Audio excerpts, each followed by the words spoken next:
తాకట్లో ఉన్న బంగారాన్ని విడిపించి ఆ రోజున మార్కెట్ ధర కట్టి మిగిలిన డబ్బును మీకు అందిస్తుంది కొమ్మూరి గోల్డ్.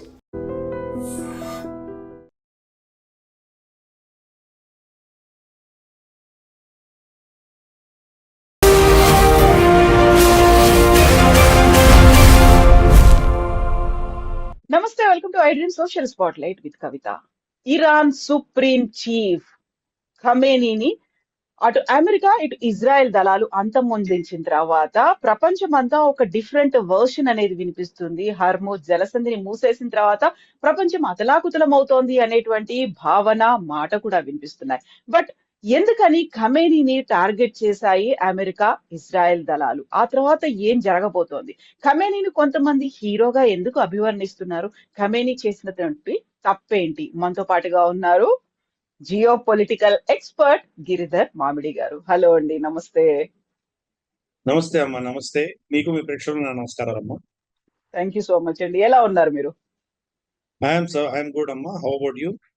ఐఎమ్ గుడ్ అండి, I'm doing good. Thank you so much. ప్రపంచం ఏమవుతోంది ఖమేనీ పోయిన తర్వాత? ఏం అవ్వదమ్మా. చాలా మంది వస్తారు, చాలా మంది పోతారు. ప్రపంచం అలాగే ఉంటుంది. హిట్లర్ వచ్చి వెళ్ళిపోయాడు, ఏమీ అవ్వలేదు. చంద్రగుప్త మౌర్యుడు వచ్చి వెళ్ళిపోయాడు, ఏమీ అవ్వలేదు. ప్రపంచం ఏమీ అవ్వదు. Let's not worry about it. Khamenei అన్నటువంటి వ్యక్తి కంటే ముందర ఖొమైనీ ఉండేవాడు. ఈయన పోయిన తర్వాత ఇంకొకరు వస్తారు. ఎవరికైనా జీవితకాలం ఎంత ఉంటుందమ్మా? మన ఆయుర్దాయం ఎంత ఉంటుంది? 80 ఏళ్ళు, 90 ఏళ్ళు, మాట 100 ఏళ్ళు బతుకుతారు. కాబట్టి అంతకుమించి ఏమీ లేదు. డెంగ్ షాపింగ్ పోయిన తర్వాత కూడా చైనా ఉంది. కాబట్టి పెద్ద వరి అవ్వాల్సింది లేదు. కానీ ఏమవుతుందంటే ఇది ఒక వ్యక్తి కాదు, ఒక వ్యవస్థ. ఆ వ్యవస్థకి సంబంధించినటువంటి అతను రిప్రజెంటేటివ్ కాబట్టి ఆ వ్యవస్థ రియాక్ట్ అవుతుంది. చాలా కాలంగా ఆల్మోస్ట్ 1000 సంవత్సరాలుగా ఉన్నటువంటి వివాదం ఏదైతే ఉందో దాని ప్రతీకగా ఆయన నిలబడ్డాడు. అంతేగాని వ్యక్తిగతంగా ఆయనని పెద్ద మనం కన్సిడర్ చేయాల్సిన అవసరం లేదు. ఇది ఉన్నది 1000 సంవత్సరాలుగా వస్తున్నటువంటి సున్నీ షియా డివైడ్ ఏదైతే ఉందో దాంట్లో షియా ప్రపంచానికి అతను నేతృత్వం వహించి అతను నిలబడ్డాడు. 10 ఏళ్ళు ఖొమైనీ ఉండేవారు, అతను వెళ్ళిపోయిన తర్వాత ఖమేనీ ఇప్పుడు అతను దానికి ప్రతీకగా నిలబడ్డాడు ఆయన. సో వీళ్ళు మొత్తం రెజిమ్ అంతా కూడాను షియాలకు భరోసాగా, షియాల యొక్క శక్తిగా నిలబడినటువంటి పరిస్థితి. అందుకని ఈ రోజు షియాలు రియాక్ట్ అవుతారు. ఎక్కడ చూసినా అదే పరిస్థితి. మన కరాచీలో చూస్తే కనుక యుఎస్ కాన్సులేట్ మీద దాడులు చేసింది షియా నిరసనదారులే. అలాగే గిల్గిట్ లో పాకిస్తాన్ లో అక్కడ కూడా వాళ్ళు నిరసన బయటికి వెళ్తా ఉంటే కనుక యుఎన్ ఆఫీస్ మీద దాడి చేశారు వాళ్ళు. కాల్పుల్లో అక్కడ కూడా 7 మంది చనిపోయారు. మనకు కూడా చూస్తే ఇక్కడ కార్గిల్లో విపరీతమైన పెద్ద ఎత్తున ర్యాలీలు జరుగుతున్నాయి షియా మెజారిటీ ఉన్నటువంటి ప్రాంతంలో. అలాగే ఈవెన్ శ్రీనగర్ లో కూడా ర్యాలీలు చేశారు వాళ్ళు. హైదరాబాద్ లో, లక్నోలో, అంటే దేశవ్యాప్తంగా షియాలు, అలాగే ప్రపంచవ్యాప్తంగా షియాలు. గ్రీస్ లో వాళ్ళు ర్యాలీలు చేశారు. కాబట్టి వాళ్ళ యొక్క ఉనికి, వాళ్ళ యొక్క అస్తిత్వం, వాళ్ళ నేతను చంపినందుకు వాళ్ళలో ఒక విధమైనటువంటి భావన ఉంటుంది కాబట్టి వాళ్ళు రియాక్ట్ అవుతున్నారు. అది వాళ్ళది. సో సున్నీ ప్రపంచం ఆఫ్ కోర్స్ దాన్ని సెలబ్రేట్ చేస్తోంది. ఒక పెద్ద రాక్షసీ శక్తి మేము చంపేయగలిగాము, మాకు ఒక శత్రువు పోయాడు, మాకు ముప్పు, ఒక రిస్క్ ఫ్యాక్టర్ అనేది మాకు తగ్గిపోయిందని వాళ్ళు సంతోషిస్తున్నారు. కాబట్టి ఆ యాంగిల్లో చూడండి. కానీ ఈ మధ్యస్థంగా ఉన్న వాళ్ళు కూడా చాలా మంది ఉంటారు. ఖమేనీ ప్రభుత్వం పీడించిన వాళ్ళ బాధతోటి సఫర్ అయినటువంటి వాళ్ళు ఇరాన్ లోనే చాలా మంది ఉన్నారు. మాషా అమీని ఆవిడ సరిగా అమ్మాయి చిన్నపిల్ల బట్ట వేసుకోలేదని చెప్పి అమ్మాయిని చంపిన ఉదంతం మనకు తెలుసు. అప్పుడు నిరసనకారులు కావచ్చు, తర్వాత మన ద్రవ్యోల్బణం వచ్చినప్పుడు నిరసనకారులు కావచ్చు, వాళ్ళని చంపినటువంటి ఉదంతం. కాబట్టి ఒక విధమైన వ్యతిరేకత ఆ దేశంలో ఈవెన్ షియాల్లో కూడా ఉన్నది. సో ఈ దేశం అంతే. ఏ నేతకైనా కానీ కూడా 3 వర్గాలు ఉంటాయి. అతన్ని బాగా నమ్మి, అతన్ని గౌరవించి, అతని వెనకాల నిలబడ్డటువంటి ఒక వర్గం అయితే, అతను అంటే అసలు వైరం ఉండి అతన్ని హేట్ చేస్తూ అతని కంప్లీట్ గా ఆపోజిట్ ఉన్న వర్గం ఇంకో రెండోది ఉంటుంది. 3వ వర్గం తటస్థంగా ఉంటుంది. అటు ఇటు తేల్చుకోకుండా ఉన్న 3వ వర్గం కూడా ఉంటుంది. ఇరాన్ లో అలాగే ఉంది, అంతకంటే ఇంకేమీ లేదు. కాబట్టి ఇప్పుడు కూడా ఆయన చనిపోయిన తర్వాత సెలబ్రేట్ చేస్తున్న వర్గం ఒకటైతే కనుక ఆయన అపోజ్ చేస్తున్న వర్గం వేరే ఉంటుంది. కాబట్టి ఈ షియా ప్రపంచానికి నేతృత్వం కోల్పోయింది కాబట్టి దాని రియాక్షన్ మనం సహజంగా మనం చూస్తాం. అది ఏదో నేతృత్వం మళ్ళీ వస్తుంది. మళ్ళీ ఇతను సుదీర్ఘకాలంగా ఆల్మోస్ట్ 89 నుంచి ఈ రోజు దాకా ఉన్నాడు. అంటే మనం ఒక రమారమి 37-38 సంవత్సరాలు అతను నేతృత్వం వహించాడు కాబట్టి ఎవరు రీప్లేస్ చేస్తారో వాళ్ళకి సమయం పడుతుంది మళ్ళీ అటువంటి రెస్పెక్ట్ షియా ప్రపంచంలో రావడానికి సమయం పడుతుంది. కాబట్టి కొంత అస్థిర వాతావరణం దాంట్లో ఉంటుంది. ఈ సున్నీ షియా క్లాష్లు ప్రపంచవ్యాప్తంగా కూడా కొన్ని జరిగేటువంటి ఘటనలు జరిగేటువంటి అవకాశాలు లేకపోలేదు. ఎందుకని ఖమేనీని టార్గెట్ చేశాయి అమెరికా, ఇజ్రాయెల్? ఆయన ఎందుకు ఉమ్మడి శత్రువుగా ఆ రెండు దేశాలు భావించాయంటారు? ఇది చాలా పెద్ద కాంప్లికేటెడ్ క్వశ్చన్ అమ్మా. 89 నుంచి ఇంతవరకు ఖమెనీని ఎందుకు చంపలేదు అని ప్రశ్న మనం ఫస్ట్ వేసుకోవాలి. ఓ ఎందుకంటే ఈ రోజు ఎందుకు టార్గెట్ చేశారు అన్నది అది దాని సమాధానం దాంట్లో ఉంటుంది యాక్చువల్గా. అమెరికా ఈ రోజు దాని యాక్చువల్గా మన అమెరికా యొక్క శక్తి ఏంటి అని అర్థం చేసుకుంటే ఇవన్నీ అర్థమవుతాయి. అమెరికా శక్తి అన్నది 4 స్తంభాల ఆధారంగా నడుస్తుంది. 1 oil, 2 pharmacy, 3 defence industrial complex, 4వది వాళ్ళ బ్యాంకింగ్ అండ్ డాలర్. ఈ 4 స్తంభాల ఆధారంగానే అమెరికా అన్నటువంటి శక్తి నడుస్తుంది.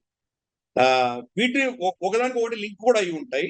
ఫర్ ఇన్స్టెన్స్ మనకు వాళ్ళ డిఫెన్స్ ఇండస్ట్రియల్ కాంప్లెక్స్ ఆయిల్ తో లింక్ అయి ఉంటుంది. ఎందుకంటే ఆయిల్ కి యుద్ధాలు మనం ఎన్ని చేశారో చూసాం మనం. అలాగే ఆయిల్ కి మన డాలర్ కి లింక్ అయి ఉంటుంది. డాలర్ లేని ఆయిల్ అమ్మడానికి లేదు. ఎవరైనా డాలర్ ఏతర కరెన్సీలు అమ్మడానికి ప్రయత్నం చేస్తే వాళ్ళని చంపేస్తారు. సద్దాం హుసేన్ ని, మనకు ముమ్మర్ గదాఫిని ఎలా చంపారో మనం చూసాము. కాబట్టి ఇటువంటివి ఈ 4 స్తంభాల్లోనే ఇవన్నీ నడుస్తుంటాయి. 1971 లో హెన్రీ కిస్సింజర్ 15 ఆగస్ట్ బంగారానికి డాలర్ కి ఉన్నటువంటి ఆ లింకేజ్ ని కట్ చేశాడు. కట్ చేసేసి ఫియాట్ కరెన్సీ అంటారు. అంటే దాన్ని సమర్థిస్తున్నటువంటిది ఏమీ లేదు. అమెరికా ప్రభుత్వం ఇచ్చినటువంటి భరోసా, I guarantee I will give you $1 అనే దాని మీద రాసి ఉంటుంది. దాని నమ్మకం మీద మనం తీసుకోవాలి. అంతగా అంత తప్పితే ఏమీ లేదు. అది ఒక చిన్న పేపర్ కాగితమే. దాన్ని చింపేస్తే దాని విలువ ఏమీ లేదు. కోసం 3 పైసలు 4 పైసలు ఉంటుంది. కాబట్టి ఆ సిచ్యుయేషన్ లో వాళ్ళు ఏం చేశారంటే మొత్తం చమురు అంటే పెట్రోలియం ప్రొడక్ట్స్ అన్ని కూడాను డాలర్ తో అనుసంధానం చేశారు. సో డాలర్ లేని ఎవరు అమ్మడానికి వీల్లేదా. కాబట్టి ఈ యొక్క రెజీమ్ అంతా ఈరోజు డాలర్ యొక్క శక్తి ఎందుకు అంత బలంగా ఉంది, డాలర్ కావాలని దేశాలు ఎందుకు కోరుకుంటున్నాయి, $1 బిలియన్ అప్పు కోసం ఈరోజు పాకిస్తాన్ ఎవరి దగ్గర ఉడికించేయాలన్న సిద్ధం ఎందుకు అవుతోంది. దీని వెనకాల మన చరిత్ర చూసామంటే డాలర్ యొక్క కమాండ్, ఆ డాలర్ యొక్క పవర్ అన్నది ఎలా వచ్చిందంటే ఇదో అమెరికా ఈ గల్ఫ్ ప్రాంతంలో ఈ ఆయిల్ ప్రొడ్యూస్ చేసే దేశాలన్నీ అమెరికా కబ్జాలో ఉంచుకుంది. కంప్లీట్ గా వీళ్ళందరూ వాళ్ళ కబ్జాలో. కానీ వాళ్ళలో శత్రుత్వం లేకపోయేసరికి వాళ్ళలో అందరూ మిత్రులు అయితే కనుక రేపు అమెరికా అవసరం ఎందుకు ఉంటుంది అది. కాబట్టి వాళ్ళలో ఏదో వైషమ్యాలు తీసుకురావాలి. వాళ్ళలో వైషమ్యాలు తీసుకొస్తేనే అమెరికా పప్పం గడుస్తుంది. వాళ్ళ స్థావరాలు పెట్టుకోవచ్చు. 10 స్థావరాల పైన ఉన్నాయి అక్కడ అమెరికా. మన కువైత్ లో ఉంది, మనకు బహ్రెయిన్ లో ఉంది, Qatar, UAE, Oman, Saudi Arabia, Iraq, చాలా ప్రాంతాల్లో వీళ్ళ స్థావరాలు ఉన్నాయి అమెరికా. మిలిటరీ బేసెస్ కానీ, ఎయిర్ ఫోర్స్ బేసులు కానీ, నేవల్ బేసులు కానీ చాలా ఉన్నాయి. సో కాబట్టి ఏదో ఒక బూచి చూపించారు, రాక్షసుని చూపించారు. అందుకని ఇరాన్ అన్నటువంటి రాక్షసి చూపించడం వల్ల అమెరికాకు లాభం. ఇరాన్ ఉంది చూడు, మిమ్మల్ని అచ్చేస్తుంది ఇచ్చేస్తుంది చూడు అని చెప్పి బెదిరించి మా అస్త్రాలు ఉన్నాయి మావి కొనుక్కోండి, మా ప్యాట్రియట్ మిసైల్స్ కొనుక్కోండి, టామాక్ మిసైల్స్ కొనుక్కోండి, F-16 కొనుక్కోండి. సో వాళ్ళ డిఫెన్స్ ఇండస్ట్రియల్ కాంప్లెక్స్ కి వాళ్ళ బిజినెస్ వస్తుంది. ఆయిల్ డాలర్ లోనే అమ్మగలరు వాళ్ళు. ఎందుకంటే మేము ఉన్నాం, మీరు కన్నా డాలర్లు అమ్మకపోతే మేము మీకు ప్రొటెక్షన్ ఇవ్వం అనేసరికి అమెరికా కావాలి కాబట్టి వాళ్ళు డాలర్లోనే అమ్ముతారు. సో ఇలా ఈ మొత్తం సిస్టమ్ అంతా కూడా అమెరికా అధీనంలో ఉంది. అందుకనే ఈ రోజు చనిపోయినా కానీ కూడా అక్కడ దేశాలు ఏవి కూడాను ఆయన చంపినందుకు నిరసనలు ఎక్కడ తెలపట్లేదు. ఎక్కడ ఎస్పెషల్లీ సున్నీ ప్రపంచంలో ఎవరు తెలపట్లేదు. సో అమెరికా ఏం చేసిందంటే కాన్షియస్ గా ఈ సున్నీ షియా డివైడ్ లో సున్నీ పక్షాలు నిలబడ్డారు. దాంతో షియా ప్రపంచం అంతా కూడాను వాళ్ళ కుంపటి వాళ్ళు పెట్టుకున్నారు. వాళ్ళు ఏం చేయాలో వీటిని ఎలా కంట్రోల్ చేయాలో వాళ్ళు చేసుకున్నారు. చాలా కాలంగా వాళ్ళకి తెలుసు అమెరికాకు ఉన్నటువంటి శక్తి, అమెరికా యొక్క కెపాసిటీ ఏంటో తెలుసు. కాబట్టి అమెరికాతో డైరెక్ట్ గా యుద్ధం చేసి గెలవలేం కాబట్టి ప్రాక్సీలు పెట్టుకోవడం మొదలుపెట్టారు. హమాసు, హిజ్బుల్లా, హౌతీలు, అలాగే మనకు ఇరాక్ లో కూడా కొన్ని వాళ్ళకు ఉన్నాయి. అలాగే సౌదీ అరేబియాలో కొన్ని తంజీములు పెట్టుకున్నారు. యమన్ లో చాలా ప్రాంతాల్లో ప్రాక్సీలు పెట్టి ప్రాక్సీలతోటి వాళ్ళ ఆటంతా ఆడించుకున్నారు ఇంతకాలంగా. దీనికంతా సూత్రధారుడు ఖమెనీ. ఖొమేనీ ఉన్నటువంటి 10 సంవత్సరాలు కూడా ఇరాక్ తో యుద్ధం చేసి ఆయన తర్వాత చనిపోయాడు. ఆయన ఎక్కువ కాలం లేడు. ఇప్పుడు నిన్న చనిపోయినటువంటి వ్యక్తి ఖమెనీ, ఇతనే ఈ మొత్తం దీనికి మాస్టర్ ప్లాన్ వేసినంత IRGC పెట్టి దీన్ని ఫుడ్స్ కమాండో ఫోర్స్ అని పెట్టి ఇవన్నీ కూడా వీళ్ళతోటి తరచూ వీడి మీద దాడులు చేయడం ఇవన్నీ ఇతనే చేయించాడు, ఖమెనీ చేయించాడు. కాబట్టి షియాలకు అతను పెద్ద నేత అయి ఉండొచ్చు కానీ ప్రపంచవ్యాప్తంగా మానవ హక్కుల ఉల్లంఘన చేసి నరహంతకుడిగా నిలిచినటువంటి వ్యక్తి ఖమనీ. కొన్ని లక్షల మందికి పొట్టబెట్టుకున్నటువంటి వ్యక్తి. కనీసం అంటే ఒక 3 తరాలుగా చాలా మంది చనిపోయారు. ఈరోజు గాజాలో ఉన్నటువంటి ఘటనలు కావచ్చు, లెబనాన్ కావచ్చు, యెమెన్ లో కావచ్చు, ఇతరత్రా బాంబింగ్స్ అన్ని ఎక్కడెక్కడ జరిగినాయి వాటన్నిటికి కూడాను సూత్రధారి ఖమనీ. కాబట్టి అతని మీద సింపతి మనం ఏం చూపించక్కర్లేదు. సరే, వాళ్ళ నేతృత్వం ఉంది కాబట్టి వాళ్ళు షియాలు బాధపడచ్చు, అది వేరే విషయం. కానీ మనం విశ్లేషించి చూస్తే కనుక అతని యొక్క నైజం, అతని యొక్క చరిత్ర మాత్రం రక్తసిక్తమైన చరిత్రనే ఉంది అతను. సో ఇప్పుడు ఖమనీని టార్గెట్ చేయడానికి అమెరికా డీప్ స్టేట్ ఎప్పుడు కూడాను సుముఖంగా లేదు. చాలా సార్లు బెంజమిన్ నెతన్యాహు అతన్ని చంపాలని ప్రయత్నం చేశారు. ఇప్పుడు నెక్స్ట్ అమెరికా గురించి అనుకున్నాం, ఇప్పుడు ఇజ్రాయెల్ గురించి చూద్దాం. ఇజ్రాయెల్ పరిస్థితి ఏంటంటే చాలా చిన్న దేశం. చుట్టుపక్కల మొత్తం ఈ ఇజ్రాయెల్ అన్న దేశం ఉండకూడదు, దీన్ని నాశనం చేయాలి అన్న భావజాలం ఉన్నటువంటి దేశాలే అన్ని ఉన్నాయి. ఇప్పటికి కూడా మెజారిటీ ఆ చుట్టుపక్కల దేశాలు ఏవి కూడా ఇజ్రాయెల్ ని రికగ్నైజ్ కూడా చేయదు. మనకు ఈవెన్ రికగ్నైజ్ చేయదు, ఇంతవరకు కూడా ఖతార్ రికగ్నైజ్ చేయదు, ఒమాన్ రికగ్నైజ్ చేయదు. సో ఒక యుఏఈ ఒకటి రీసెంట్ గా అబ్రాహమిక్ అకార్డు రికగ్నైజ్ చేశారు, యుఏఈ బహ్రెయిన్ చేశారు, కానీ లేకపోతే వాళ్ళు కూడా చేయాలి. ఒక జార్డను, టర్కీ, ఈజిప్ట్ తప్ప ఎవరు రికగ్నైజ్ చేయలేదు. సో ఇది పరిస్థితి. సో వీళ్ళ భావజాలంలో ఏంటంటే వాళ్ళ ఖురాన్ లో, హదీస్ లో రాసి ఉంది, యోధులు జ్యూస్ ఎక్కడ కనిపిస్తే అక్కడ వాళ్ళకి చంపండి అని రాసింది అని వాళ్ళు చెప్తున్నారు. ఒక రాయి వెనకాల, చెట్టు వెనకాల ఒక యహూదీ జ్యూ దాచిపెట్టుకుంటే రాయి, చెట్టు నోరు తెరిచి ముస్లిం కి అంటే దీన్ అంటే వాళ్ళ నమ్మేటువంటి వాళ్ళకి ఎలుగెత్తి చాటుతాయి, అవి నా వెనకాల జ్యూ దాచిపెట్టుకున్నాడు వచ్చి చంపు అని చెప్తాయని వాళ్ళ గ్రంథాల్లో రాసింది. కాబట్టి ఈ హేట్రెడ్ ఫర్ జ్యూస్ అనేది డాక్ట్రినల్. అదేదో వీళ్ళు వాళ్ళ మీద ఏదో సతాయించారనో, మానవ హక్కుల ఉల్లంఘన చేశారనో, లేదా వీళ్ళని పీడించారనో అవి కానే కాదు. ఇది కొన్ని వందల సంవత్సరాలుగా వీళ్ళని చంపాలి అన్నటువంటిది వాళ్ళ మత సిద్ధాంతాల్లో ఉన్నది. కాబట్టి ఆ హేట్రెడ్ అన్నది చాలా డీప్ గా ఉంది. ఇది ఒక ముస్లిమ్స్ కే కాదు, క్రిస్టియన్స్ కూడా ఉంది. జీసస్ క్రైస్ట్ క్రూసిఫికేషన్ కి కారకులు వీళ్లే, అతని సిలువ చెప్పింది జ్యూసే అని వాళ్ళు నమ్మారు. త్రికరణ శుద్ధిగా వాళ్ళ బైబిల్ని నమ్మేటువంటి వాళ్ళు జూ హేట్రెడ్ అన్నది వాళ్ళకు. అందుకని యాంటీ సెమిటిజం అన్నది యూరోప్ లో చాలా కాలంగా ఉంది. సరే, హిట్లర్ మనకు అంతే తెలుసు, కానీ హిట్లర్ కంటే ముందర కూడా వాళ్ళ దేశాలలో ఏ చిన్న గొడవ వచ్చినా ముందు జ్యూస్ పట్టి చంపేవాళ్ళు. ఫర్ ఇన్స్టెన్స్ అక్కడ ఏదో కొలరా లాంటి మహమ్మారి వచ్చిందంటే జ్యూస్ అందరిని తీసుకొచ్చి వాళ్ళ ఊరి మధ్యలో తగలబెట్టేవాళ్ళు. అలా ఉండేది. సో ఈ హేట్రెడ్ అన్నది రెండు అబ్రాహమిక్ మతాల్లో ఉంది, క్రిస్టియానిటీలో ఉంది, ఇస్లాంలో ఉంది. రెండు మతాల్లో కూడా జూయిష్ హేట్రెడ్ అని ఉంది. కాబట్టి ఇజ్రాయెల్కి ఏంటంటే చాలా చిన్న దేశం, వాళ్ళు బతకాలంటే ప్రతి యుద్ధము వాళ్ళు గెలిచి తీరాలి. ఒక్క యుద్ధం ఓడిపోయినా ఆ దేశం ఉండదు, ఆ ప్రజలు ఉండరు, అందరికి చెప్పేస్తారు. కాబట్టి వాళ్ళ శక్తిని పెంచుకుంటూ పోయారు. ఎంత శక్తిని పెంచుకున్నారంటే అఫ్ కోర్స్ వాళ్ళ చిన్న దేశం కాబట్టి అంత వాళ్ళు చేయలేరు, కాబట్టి అమెరికాతో అనుసంధానం చేశారు. అమెరికా ఎస్టాబ్లిష్మెంట్ ని కంప్లీట్ గా వాళ్ళ పాలసీని అంతా వీళ్ళ అధీనంలో పెట్టుకున్నారు. ఇజ్రాయెల్కి వ్యతిరేకంగా అమెరికాలో ఎటువంటి పాలసీ రాకుండా వాళ్ళు ఆపుకున్నారు, కంట్రోల్ చేస్తున్నారు. సో అది ఒకటి, కూటమి పెట్టుకున్నారు అమెరికాతో. రెండు, ఈ చుట్టుపక్కల దేశాల్లో కూడా బాగా ఇన్ఫిల్టర్ అయిపోయి వాళ్ళ శక్తి వాళ్ళు ఏంటో వీళ్ళకి బాగా తెలుసు. కాబట్టి వాళ్ళు శక్తి పెరగకుండా వాళ్ళని ఆపేస్తారు. పొరపాటు ఎవరైనా న్యూక్లియర్ టెస్టింగ్ చేసుకోవడానికి ప్రయత్నం చేస్తే వాళ్ళని చంపేస్తారు. మొసాద్ వెళ్తుంది, వాళ్ళని ఏదో ఆపరేషన్ చేస్తుంది, వాళ్ళని చంపేస్తారు. ఇరాన్ లో కనీసం అంటే ఒక 70-80 మంది సీనియర్ న్యూక్లియర్ సైంటిస్ట్ చచ్చిపోయారు. ఎలా చచ్చిపోయారో ఒకటి తెలియదు. రేడియేషన్ తో చనిపోయారు, ఎక్కడో రోడ్లో వెళ్తుంటే ఏదో బాంబు పేలి చచ్చిపోయారు, ఏదో విధంగా చనిపోయారు. కాబట్టి ఇజ్రాయెల్ తన చుట్టుపక్కల దేశాల్లో ఎవరికి కూడా ఇజ్రాయెల్ కంటే బలం వస్తుంటే వాళ్ళు చూసి ఊరుకోరు. ఇజ్రాయెల్ కంటే బలోపేతమవుతున్న దేశాలన్నింటినీ టార్గెట్ చేస్తారు, దాన్ని నాశనం చేస్తారు. అది వాళ్ళ అజెండా. బెంజమిన్ నెతన్యాహు ప్రకారం తన చుట్టుపక్కల మేజర్ థ్రెట్స్ ఏవైతే ఉన్నాయో, సిరియాలో బషర్ అల్ అసాద్ కావచ్చు, లేదా మనకు సద్దాం హుసేన్ కావచ్చు, మన ముమార్ గదాఫీ కావచ్చు, లేదా మనకు ఖమేనీ కావచ్చు, వీళ్ళని తీసేయాలి అని చాలా కాలంగా ప్లాన్ చేశాడు. సద్దాం హుసేన్ తీయగలిగాడు. సద్దాం హుసేన్ కూడా జార్జ్ బుష్ ను వాడుకున్నారు ఇజ్రాయెలైట్స్. అక్కడ నిజంగా వెపన్స్ ఆఫ్ మాస్ డిస్ట్రక్షన్ అన్నారు, ఎక్కడుంది అక్కడ వెపన్స్ లేవు, డిస్ట్రక్షన్ లేదు, ఏమీ లేదు. ఏదో బూచి చెప్పారు, అతన్ని తీసేయాలని నిర్ణయించుకున్నాడు కాబట్టి తీయించేశాడు. అలాగే బషర్ అల్ అసాద్ 2011లో ఒబామా స్టార్ట్ చేసిన ప్రోగ్రామ్ ఏదో 2024లో అతను వెళ్ళిపోవచ్చు. అంటే ఇంతకాలం పట్టింది అది తీయడానికి. ఎందుకు తీశారు? ఆ దేశంలో వీళ్ళు ఎందుకు ఇంటర్ఫియర్ అయ్యారు? ఆ దేశంలో ఒక 10 సంవత్సరాలు, 15 సంవత్సరాలు మారణకాండ, విధ్వంసము, రక్తపాతం ఎందుకు వచ్చింది అది? బషర్ అల్ అసాద్ గతంలో ఓకే. వీళ్ళెవ్వరు కూడా పెద్ద గొప్ప నేతలేం కాదు, గాంధేయవాదులు కాదు. వాళ్ళందరూ క్రూరులే. ప్రతి నియంత క్రూరుడే. మొహమ్మద్ బిన్ సల్మాన్ తక్కువ తిన్నాడా? ఖషోగిని చంపాడు కదా అక్కడ టర్కీ ఎంబసీలో. కాబట్టి వీళ్ళందరూ అదే పాపత్తే. కాబట్టి అది కాదు అక్కడ. ఒక స్టేబుల్ గా ఉన్నటువంటి దేశాన్ని వీళ్ళు డిస్టర్బ్ చేశారు. సద్దాం హుసేన్ ఉన్నంత వరకు కూడా సెక్యులర్ గా ఉండేది అక్కడ.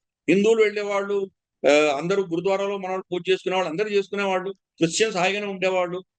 పార్టీలు జరుగుతుండేవి. ఒక వెస్టర్నైజ్డ్ సొసైటీ తయారు చేశారు. ఈవెన్ మహిళలు కూడా బుర్ఖాలు లేవు, ఏం లేవు. వాళ్ళు మామూలు మోడర్న్ డ్రెస్సులు వేసుకునేవాళ్ళు. సో అటువంటి రెజిమ్ని వీళ్ళు తీసేశారు. సో బెంజమిన్ నెతన్యాహు తర్వాత ఇజ్రాయెల్ ఆలోచన ఏంటంటే చుట్టుపక్కల ఏ రెజిమ్ లో కూడా స్థిరత ఉండకూడదు, అస్థిర వాతావరణం ఉండాలి, స్థిరంగా ఉండకూడదు, వీళ్ళకి శక్తి ఉండకూడదు.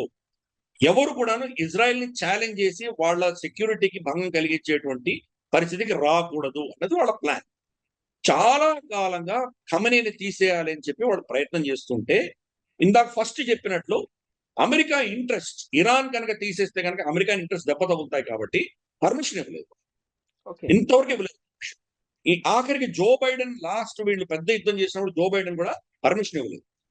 హమాస్ యుద్ధం చేస్తున్నప్పుడు ఖమేనీని చంపడానికి పర్మిషన్ ఇవ్వలేదు. డొనాల్డ్ ట్రంప్ కూడా మొన్న లాస్ట్ ఇయర్ జరిగినటువంటి యుద్ధంలో 12 రోజుల యుద్ధంలో కూడా ఖమేనీని తీసేస్తామో పలానా బక్కర్లో ఉన్నాడు మాకు తెలుసు అని ఇజ్రాయెల్ చెప్తే కూడా పర్మిషన్ ఇవ్వలేదు. నీకు కావాల్సిన న్యూక్లియర్ ఫెసిలిటీని బాంబ్ చేయాలి కదా, నేను వస్తాను అని చెప్పి B-2 బాంబర్స్ వెళ్ళి ఆ మదర్ ఆఫ్ ఆల్ బాంబ్స్ ఫార్దోలో వేసి దాన్ని పీల్చారు అమెరికా. ఇంకంతే, ఖమేనీ గురించి పట్టించుకోవద్దు, నువ్వు వదిలేయ అని అమెరికా చెప్పింది. అమెరికా డీప్ స్టేట్ కి ఖమేనీ ఈ రెజిమ్ ని తీయడం ఇష్టం లేదు. ఇది మనం అర్థం చేసుకోవాలి. చాలా చెప్తారు బయట, శ్రీరంగ నీతులు చాలా చెప్తారు, కానీ అది ఒక పూచి కావాలి వాళ్ళు. అది ఉన్నంత వరకే వాళ్ళు అక్కడ ఉండగలరు. కాబట్టి అది చేశారు. బెంజమిన్ నెతన్యాహు ఎంతో కాలంగా ట్రై చేస్తూ డొనాల్డ్ ట్రంప్ దొరికాడు. డొనాల్డ్ ట్రంప్ ఏంటంటే అతనికి హెడ్లైన్స్ కావాలి, ప్రతిరోజు ఒక హెడ్లైన్ కావాలి, దాన్ని ఇంద్రుడు చంద్రుడు అని పొగడాలి. అందుకని కొన్ని నెలల క్రితం బెంజమిన్ నెతన్యాహు స్వయాన వెళ్ళి ఒక లెటర్ ఇచ్చాడు. నేను మీకు నోబెల్ ప్రైజ్ కి నామినేట్ చేస్తున్నానని చెప్పి లెటర్ ఇచ్చాడు.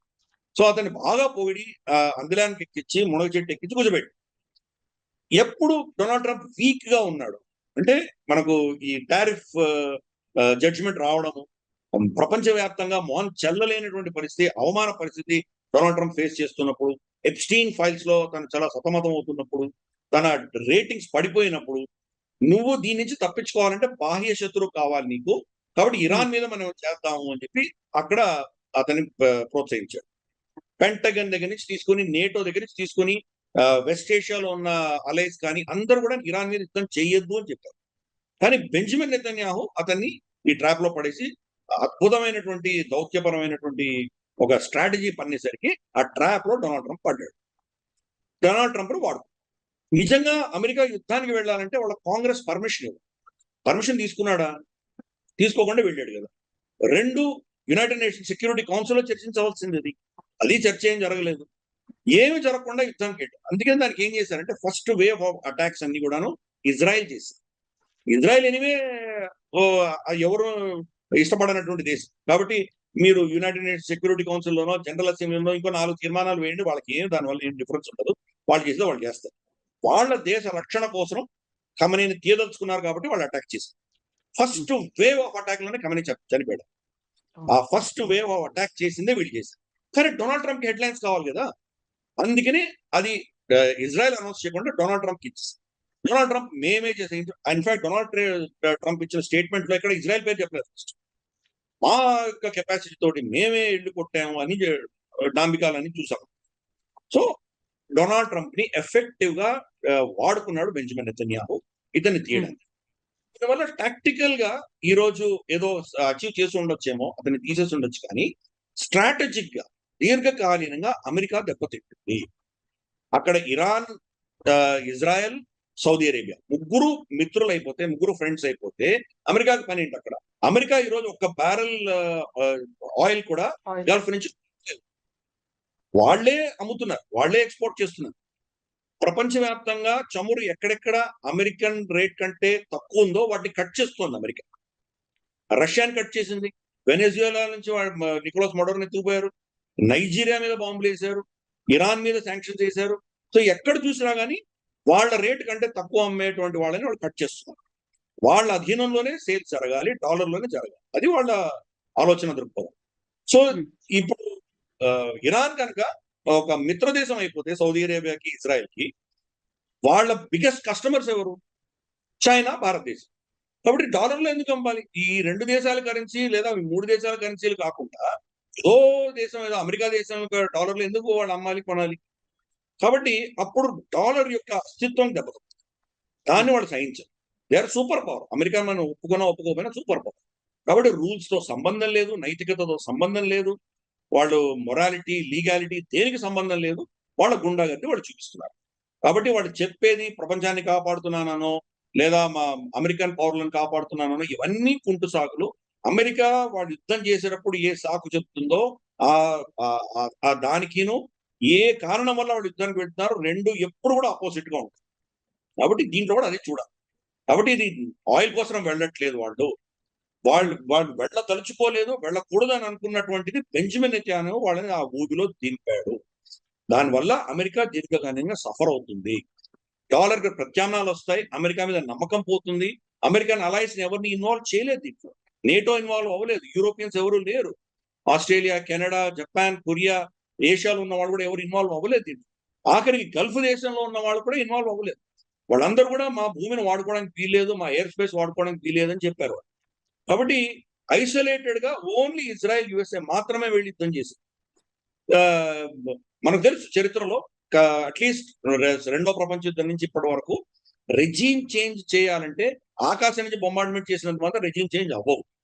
కింద భూమిలో మీరు బూట్స్ ఆన్ ద గ్రౌండ్ వెళ్ళాలి, మీ సైన్యం వెళ్ళాలి. ఇరాన్ లో సైన్యం వెళ్ళలేనటువంటి పరిస్థితి.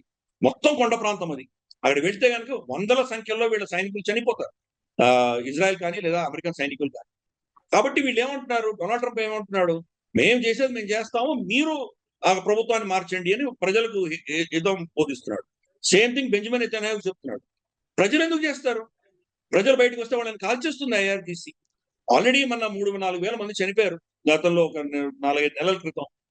ప్రజల దగ్గర అస్త్రాలు లేవు, శస్త్రాలు లేవు. వాళ్ళు ఎలా వెళ్ళి యుద్ధం చేస్తారు? వాళ్ళని మేము ఉన్న ఆకాశం నుంచి కొడుతుంటాం, మాకు భయం, మేము రాము, మీరు చంపండి అంటే వాళ్ళు ఎందుకు చెప్తారు? వాళ్ళు రెజిమ్ చేంజ్ ఎలా అవుతుంది? సో ఇవన్నీ పనికిమాలినటువంటి అంశాలు ఇవన్నీ. అందుకని ఈ పరిస్థితి అంతా కూడా అస్థిర వాతావరణం క్రియేట్ చేసేసి వెళ్ళిపోతుంది. 1945 నుంచి ఈ రోజు దాకా అమెరికా ఒక్క యుద్ధం కూడా గెలవలేదు. ప్రతి యుద్ధం స్టార్ట్ చేస్తుంది, వాళ్ళు అక్కడి నుంచి వెళ్ళిపోయేసరికి అక్కడ ఆ ప్రాంతం అంతా సర్వనాశనం అయిపోతుంది. ప్రపంచానికి కంటకమైనటువంటి శక్తులు అదే ప్రాంతంలో పుట్టుకుంటూ వస్తున్నాయి. మనం ఆఫ్ఘనిస్తాన్ ని, ఇరాక్ ని వీటిని నాశనం చేసిన తర్వాత మనకు అల్ఖైదాలు, ఐసిస్లు ఇటువంటివి ఏంటంటో పుట్టుకొచ్చినాయి. ఇప్పుడు ఇంకా షియా ప్రభుత్వం ఇరాన్ నాశనం చేస్తున్నారు, ఇరాన్ నుంచి కూడా అటువంటి రాక్షస శక్తులు పుట్టుకొస్తాయి. దానివల్ల ఎవరికి లాభపడుతున్నారో అర్థం కావట్లేదు. సో అందుకని అమెరికా వర్చస్సు క్రమేపీ తగ్గుతూ ఉంటుంది. దానిని నిలబెట్టుకోవడానికి కోసమే ఈ గుండాగర్ది చేస్తున్నారు.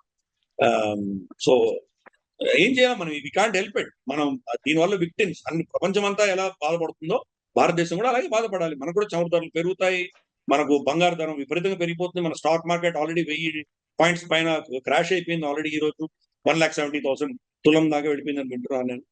బహుశా అది 2 లక్షలు ఇలాగే సాగి 2-3 నెలలు సాగితే కనుక 2 లక్షలు టచ్ అయినా మనం ఆశ్చర్యపడతాం. సో అందుకని స్థిర వాతావరణం అన్నది దీని వల్ల మేము ఏదో లాభపడతామని అనుకుంటున్నారు, కానీ అమెరికా ఎప్పుడు కూడా టాక్టికల్ గానే ఆలోచన చేస్తుంది, స్ట్రాటజిక్ గా ఆలోచన చేయలేరు వాళ్ళు. దీనివల్ల ప్రత్యామ్నాయాలు పుట్టుకొస్తున్నాయి అంతేగాని వాళ్ళు ఈ బెదిరింపులతోటి ప్రపంచాన్ని వంచేటువంటి పరిస్థితి వాళ్ళు అనుకుంటున్నారు, కానీ జరగట్లేదు. అందుకనే ఈ ఖర్చులు పెట్టి ఇంకా నష్టపోయి అమెరికా ఇంకా అప్పులో ఊబిలో కూడుకుని ఇంకా కష్టపడుతూ ఉంటుంది అని చెప్పి చైనా కావచ్చు వదిలేసారు. దాని గురించి ఇంటర్ఫియర్ అవ్వట్లేదు. భారతదేశం మనం కూడా ఏంటంటే చాలా టాక్టికల్ గా, చాలా స్ట్రాటజీగా ప్రవర్తిస్తున్నాం. మనం టాక్టికల్ గా కాదు. మనం సరే మన చేతిలో లేదు. సద్దాం హుసేన్ ఆపగలిగామా? చంపుతుంటే, ఉరితీస్తుంటే ఆపలేము. మనకు అసలైన మిత్రుడు సద్దాం హుసేన్.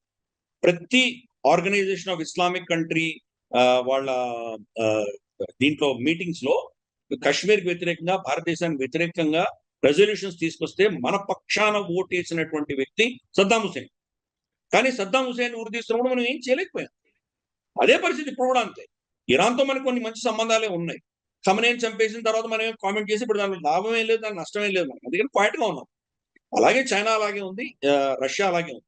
అమెరికా ఈ పిచ్చి పనులు చేసి చేసి అలసిపోయి వాళ్ళు దెబ్బతిని, వాళ్ళ ఎకానమీ దెబ్బతిని, వాళ్ళ మీద నమ్మకం పోయి ప్రపంచం అంతా ప్రత్యామ్నాయాలు చూసుకునే పరిస్థితి వచ్చినప్పుడు ఆటోమేటిక్ గా జరగాల్సింది జరుగుతుంది. మనకు హెడ్లైన్ అక్కర్లేదు. మన దేశ రక్షణ, మన దేశం ఇంట్రెస్ట్ మనకు కావాలి కాబట్టి ఈ దేశాలన్నీ అలా ప్రవర్తిస్తాయి.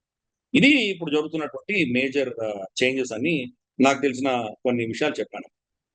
అయితే గిరిధర్ గారు ఇక్కడ ఒక కీలకమైనటువంటి మాట ఖమేనీ గురించి వినిపిస్తోంది ఏంటంటే అమెరికా ఆధిపత్యం కావచ్చు లేకుంటే ఆ దేశాల పెత్తనాన్ని ఒప్పుకోనటువంటి ఖమేనీ ఒక వెన్నెముక ఉన్నటువంటి లీడర్ లాగా నిలబడ్డాడు. అలాంటి లీడర్ ని వీళ్ళ ఒక కుయుక్తులతో కుట్రలతో ఆయన తీసేశారు. బట్ ఖమేనీ మాకు ఒక హీరో అనేటువంటి ఒక భావన కూడా వినిపిస్తోంది కదా.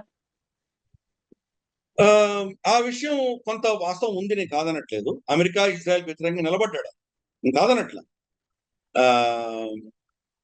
అమెరికా వరల్డ్ సూపర్ పవర్, వాళ్ళు తీశారు. ఇప్పుడు ఏం చేస్తారు మీరు? ఎవరికెళ్ళి చెప్పుకుంటారు మీరు? అది సూపర్ పవర్, వాళ్ళు తీశారు, తీయదలుచుకున్నారు, తీసేశారు. ఇప్పుడు ఏంటి?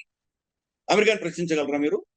ఈ రోజు ప్రపంచంలో ఏ ఒక్క దేశమైనా, రైట్, మేజర్ సీనియర్ ఇంపార్టెంట్ దేశాలు ఇంక్లూడింగ్ పాకిస్తాన్ అమెరికాని కండెమ్ చేయగలిగాయా? Israel condemn చేయగలిగాయా?